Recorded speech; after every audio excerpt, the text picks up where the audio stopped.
먼저 외왕무가 중국 황실에 국서를 보낸 해가 478년입니다. 근데 나무위키 외호왕을 보면 제와 흥이 죽은 해가 477년이라고 합니다. 이 제와 흥이 무의 부영이라고 국서에 나오니 백제와 외의 기록에 477년에 죽은 왕이 있는지 보면 곤지와 문주가 딱 477년에 죽었습니다. 근데 사서의 문주는 계로의 아들로 나오고 동생이라고도 나옵니다. 동생이라고 하면 나이가 맞지 않으니 계로의 아들로 봐야 합니다. 즉 계로가 즉위할 때 문주가 도와서 상자평이 되었다고 하니 문주는 적어도 435년생 전후로 봐야 합니다. 또 곤지와 문주는 삼촌 조카 사이니 적어도 20살 전후의 나이 차가 나야 합니다. 그럼 곤지와 문주를 부영이라고 부를 만한 인물이 동성과 무령 2명입니다. 근데 외왕의 자귀를 받은 478년에 동성은 열도에 있었음은 분명하고 무령은 백제에 있었다고 하면 동성이 바로 외왕무가 됩니다. 그럼 이를 바탕으로 이들의 행적을 보면 이렇습니다. 제. 곤지 415년생. 451년 열도에서 외왕 자기받음. 458년 백제에서 좌현왕 자기받음. 461년 열도행. 477년 백제행. 62세 백제에서 사망. 흥. 문주 외왕세자 435년생. 462년 열도에서 외왕 자기받음. 475년 백제왕 즉위. 477년 42세 백제에서 사망.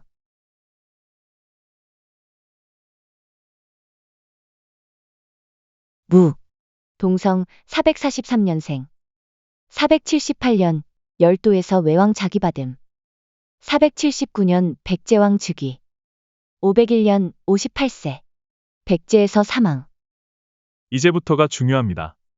백제와 외의 관계를 푸는 열쇠가 여기에 있기 때문입니다. 즉 위의 행적이 사실이라면 곤지가 451년에 열도에 있었고 거기서 외왕 자귀를 받았으며 백제왕의 명으로 백제와 외로 오고 가고 했습니다. 문주는 462년 당시 27살로 열도에서 외왕 자귀를 받았고 이 당시 계로 1년에서 13년까지 삭제되어 기록이 없습니다.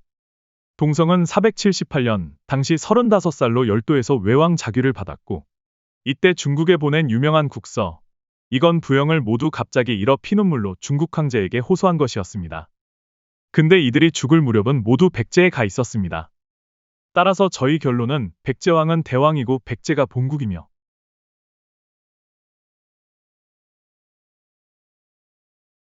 외왕은 백제왕의 동생 혹은 아들로 임명되는 후왕의 분국입니다.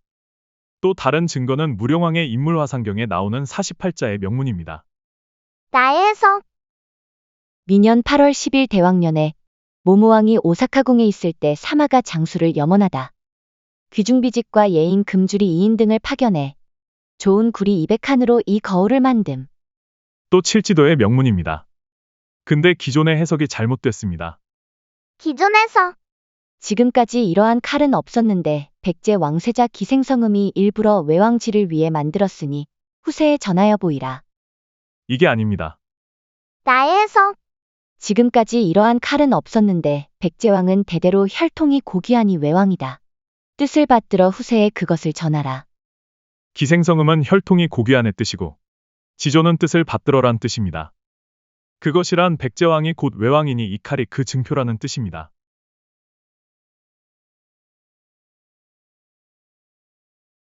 백제왕 대신 기존으로 해도 문맥은 비슷하여 백제왕세자는 혈통이 고귀하니 외왕에 임명한다란 뜻입니다. 오히려 이게 맞을지도 모르겠습니다. 그럼 여기서 몇 가지 의문점들이 생깁니다. 첫째, 어째서 백제 따로 외 따로 중국에 국서를 보내 자귀를 요구했냐입니다. 위치상 백제는 북위, 외는 유송에 보냈고 내용은 결국 고구려를 칠 테니 도와달라입니다. 양동작전으로 북위나 유송 한 곳만 도와줘도 감사한 거죠. 둘째, 외는 어째서 백제의 자귀를 요구했냐입니다. 어차피 외왕이 곧 백제로 가서 백제왕으로 즉위하니 이참에 한꺼번에 요구한 것입니다. 주면 고맙고 안 줘도 그만인 거죠.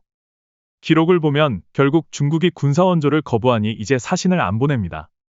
보낼 이유가 없으니까요. 세 번째 의문점은 2탄으로 이어집니다.